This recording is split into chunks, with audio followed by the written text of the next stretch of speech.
الحمد لله نحمده ونستعينه ونستغفره ونعوذ بالله من شرور أنفسنا وسيئات أعمالنا. من يهده الله فلا مضل له ومن يضلله فلا هادي له. ونشهد أن لا إله إلا الله وحده لا شريك له. ونشهد أن محمدا عبده ورسوله. أما بعد، السلام عليكم ورحمة الله وبركاته. بلی دوستان گرامی و برادران محترم، از الله متعال می خواهم در هر جایی که هستید شب و روز خویش را در طاعت و عبادت و بندگی الله متعال سپری نمایید. بلی دوستان گرامی، بنده واقعی پروردگار کسی است که از رحمت و بخشش پروردگار امیدوار بوده و از خشم غضب پروردگار خویش ترس داشته باشد. بلی دوستانم، از الله متعال می خواهم که من شما را از رحمت و بخشش خویش ناامید و محروم نسازد. بلی الله متعال در کلام خویش می فرماید که ای انسانها از رحمت و بخشش من ناامید نباشید، چون که من بخشاینده و مهربان هستم. وقال تعالی: قل یا عبادی الذین اسرفوا علی انفسهم لا تقنطوا من رحمت الله ان الله یغفر الذنوب جمیعا انه هو الغفور الرحیم. الآیه. الله متعال می فرماید: بگو از طرف من برای بندگانم که در نفس خود از حد تجاوز نموده اید، از رحمت پروردگار به خود ناامید نشوید. یقینا الله متعال تمام گناهان را می بخشد و به تحقیق اوست بخشاینده و مهربان. وقال تعالی: انا قد اوحی الینا ان العذاب على من کذب و تولی. الآیه.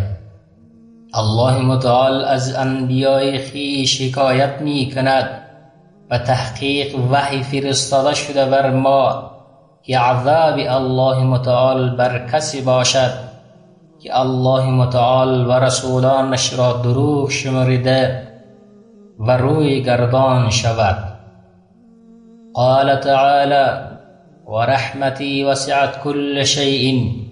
الآیه. الله متعال می فرماید رحمت و بخششم همه چیز را در بر گرفته است. بلی دوستان گرامی، ابو ذر رضی الله تعالی عنه روایت میکند که رسول الله صلی الله علیه و آله و سلم فرمود: الله عز وجل می فرماید من جاء بالحسنة فله عشر امثالها او ازید. آن کسی که عمل نیک انجام دهد برای او 10 برابر آن اجر ثواب داده می شود و یا بیشتر از آن. و من جاء بسیئة فجزاء سیئة سیئة مثلها او اغفر. و آن کسی که عمل بد را مرتکب می شود پس جزای بدی برابر آن برای اوست و یا او را می بخشم. و من تقرب منی شبرا تقربت منه ذراعا. آن کسی که به من به اندازه 1 وجب نزدیک شود من به او به اندازه گز و ذراع نزدیک می شوم. و من تقرب منی ذراعا تقربت منه باعا. و آن کسی که به من به اندازه گز و ذراع نزدیک شود، من به اندازه چند گز و ذراع به او نزدیک می شوم. و من اتانی یمشی اتیته هرولتن، و کسی که آهسته آهسته و قدم زنان به طرف من بیاید، من باشتابان و دوان دوان به طرف او می روم. و من لقینی بقراب الارض خطیئة لا یشرک بی شیئا لقیته بمثلها مغفرة، و آن کسی که با من روبرو می شود در حالی که به پوری زمین گناه مرتکب شده باشد، به شرطی که کسی را به من شریک نساخته باشد، من به مقدار پوری زمین از رحمت و مغفرت خیش به او روبرو می شوم. عمر رضی الله تعالی عنه روایت می کند بردگان را نزد رسول الله صلی الله علیه و آله و سلم آوردند. زنی از برده ها این طرف و اون طرف می دوید. ناگهان پسری را در میان کودکان پیدا نمود و او را گرفت و به شکم خود چسباند و او را نیز شیر خوراند. رسول الله صلی الله علیه و آله و سلم فرمود اترون هذه المرأة طارحة ولدها فی النار، آیا گمان می کنید که این زن پسرش را به آتش می اندازد؟ قلنا لا والله، گفتیم نه قسم به الله. سپس فرمود لله ارحم بعباده من هذه بولدها، یقینا الله متعال نسبت به بندگانش بیش از آنچه این مادر به پسرش مهربانی دارد مهربان است.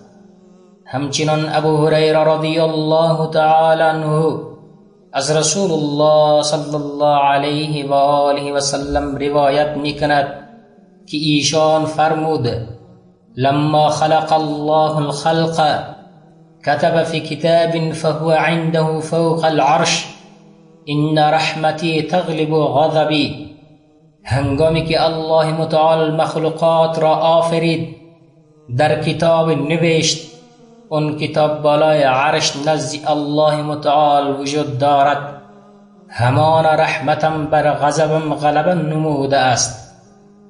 و در روایتی آمده سبقت غضبی متفق علیه، یعنی رحمتم بر غضبم سبقت گرفته است. ابو هریره رضی الله تعالی عنه روایت میکند که از رسول الله صلی الله علیه و آله و سلم شنیدم که می فرمود الله متعال رحمت خیش را 100 جز نموده که 99 جز را در نزد خود نگه داشته و یکی را در زمین فرستاد.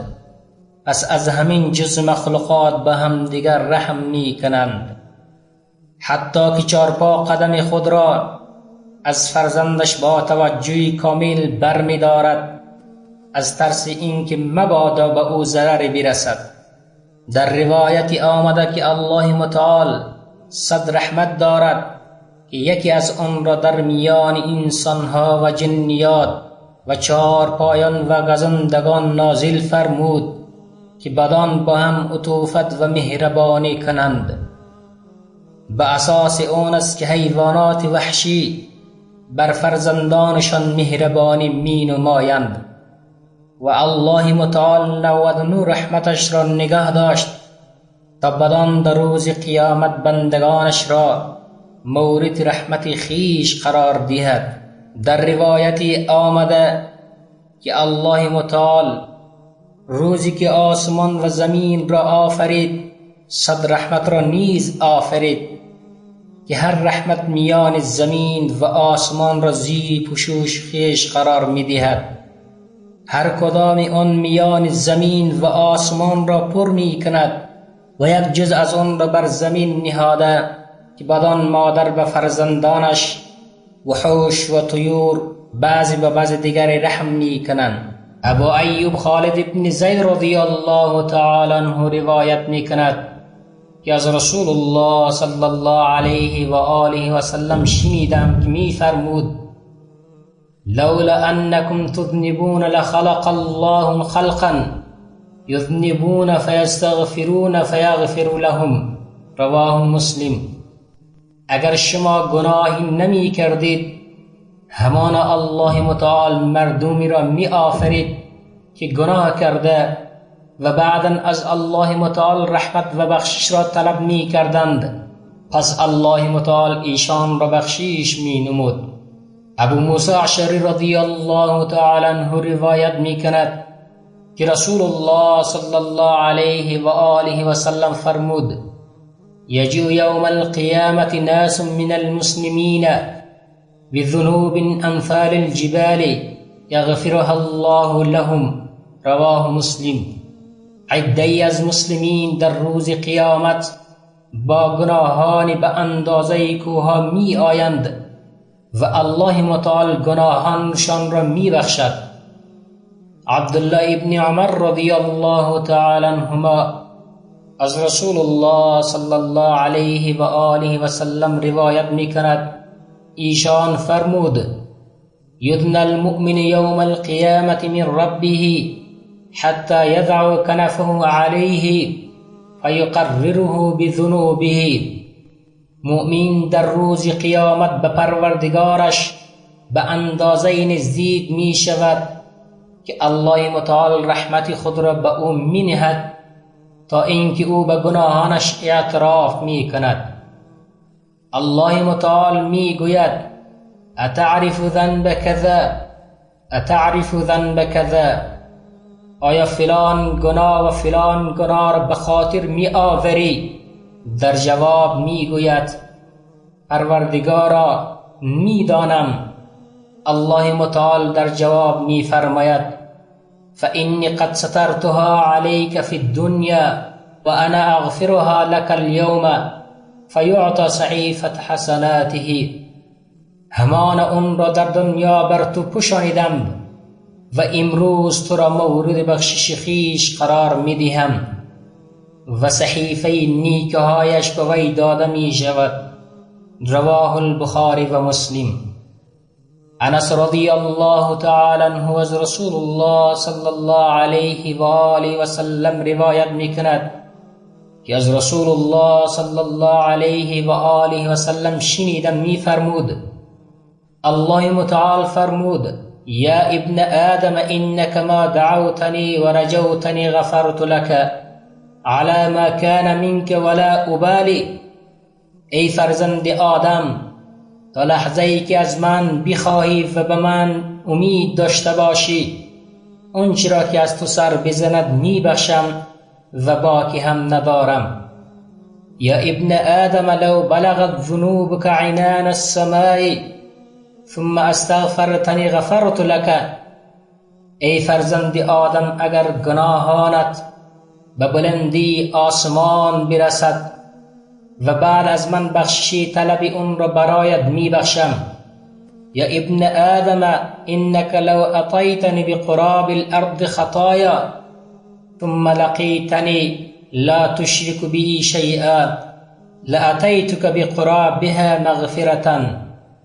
رواه الترمذی. ای فرزند آدم، اگر تو به پوری زمین از گناهان نزد من بیایی و در حالی که به من روبرو شوی که به من شریک نیاورده باشی، من به پوری زمین از رحمت و بخشش با تو روبرو می شوم.